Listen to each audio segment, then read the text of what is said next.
Bună și bine v-am găsit la noi pe acest canal. Facem, cred că partea a doua din videoclipul ăla când am făcut masca aia cu câine. Și facem partea a doua cu tipuri de elevi din clasă de la mine, de la frumoasa asta. Salut! Bun, să începem, pentru că lăsați-o, da. Hai să începem. Yes! Dacă se uite colegii mei la acest videoclip, să știți că nu pasă dacă m-ați lăsat să vă folosesc numele sau nu. Eu tot vi le folosesc pentru că e canalul meu de YouTube și eu fac ce vreau pe el. Ok, pa! Începem de la prima bancă. David și Mateo. Eu sunt David. E Mateo. Ia o ales ca să fie eu David. Ok. Facem toate astea, tot colegii părând și apoi filmăm chestiile astea să vedem ce nu de e proastă, așa. Așa, a doua bancă, Alessandra. A treia bancă, Ana și Nicol. Și să știți, pentru că eu nu mai am... Taci! Eu nu mai am alte măști și o să pun cam toate la fel. Ca să nu mai puneți întrebări. Iubesc animeurile! Yeee! Nicol are probleme mentale, nu e? Cealaltă Nicol. Dacă te uiți, te rog, nu te mai uita la animeuri. Spline cu prostii. A patra bancă, Jessie și Amalia. Ne-am pus așa pentru că ele două așa stau în bancă. Una e aici, una e acolo. Eu sunt Jessie, eu e Amalia. A doua bancă dintre al treilea rând ești. Ne pare rău, dar era oprite doar pentru că s-a încurcat.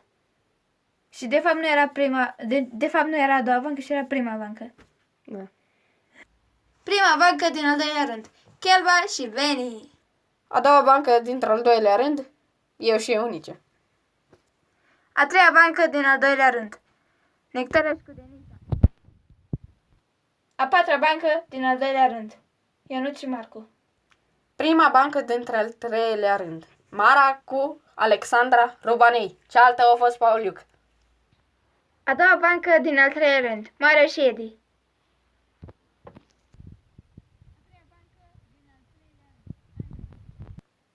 Prima oră este matematica și eu o fac pe Dana de mate. Pentru că, are păr scurt și eu la fel.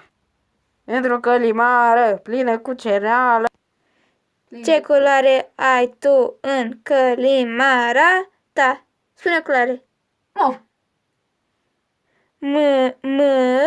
O. Doamna! Doamne, vine doamna, repede în bancă, în bancă. Bună ziua, copii. Bună ziua. de căcat aveți. Așa. Văd că mi-ați scris deja calculele. Vă mulțumesc. Stați să mă pun pătron.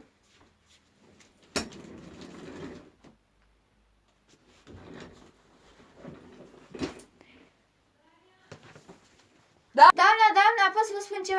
Mă scuzați pentru aia că ceva nu mi-a plăcut mie. Iară ceva! Eunice nu a făcut ceva bine, bun. Doamna. Da, scumpa mea. Da, puișorul meu spune. Păi doamna, în vacanță am avut temă și a spus că după vacanță să corectăm. Oh, da, bine că mi-ai amintit, Alexandra. Foarte bine.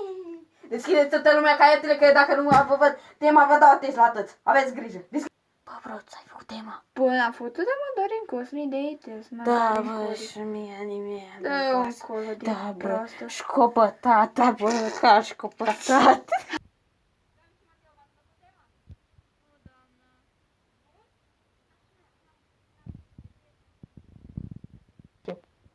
După câteva minute de corectat testul, Mă scuzați, iară, nu mi-a plăcut ceva mie, pentru că au zis că după ce au terminat de corectat testul din nou.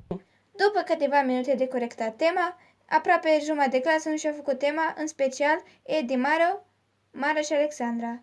În timpul testului.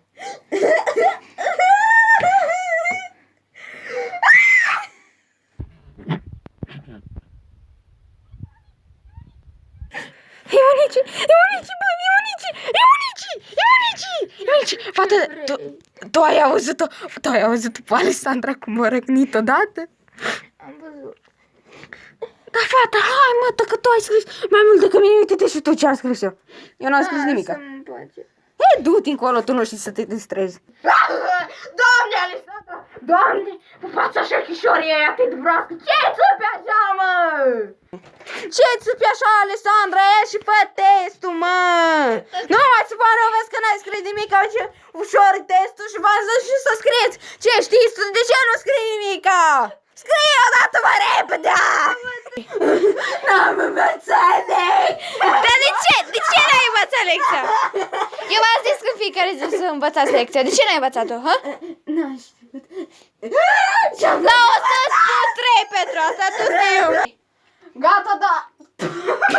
Ne pare rău, dar Dara iară s-a încurcat, e proastă. Gata, copiii mei, răstrânge toate testele. Hai, aduceți-le. Poate vă întrebați de ce am făcut videoclipul ăla atât de scurt, da?